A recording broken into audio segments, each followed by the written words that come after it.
করে তারা মাওলা পাকের জিকির ছাড়া থাকতে পারবে না। সুবহানাল্লাহ মুখে দিয়ে আসে না। 2 নাম্বার কি আমল দিলাম? হুজুরে বিরক্ত করে লাইতেছে, এরপরে মনে থাকে না, এই জন্য বারবার মুখস্থ করাই দেয়। এটা তো ওয়াজের মাঠ না, এটা কিছু নিয়ে যাওয়ার মাঠ। প্রথম বললাম, হ্যাঁ। 2 নাম্বার কি বললাম? বেশি বেশি সালাম আর সর্বদা কি। 3 নাম্বার কি? আওয়াবিন নামাজ। 4 নাম্বার ইশরাক। 5 নাম্বার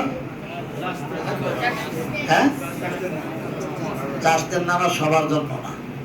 চাষতের নামাজ হলো যাদের অভাব দূর হয় না তারা, আর সবাই করতে হলে সব তো আছে, কিন্তু বিশেষ করে তাদের জন্য। তাহলে এই আমলগুলি করবো তো।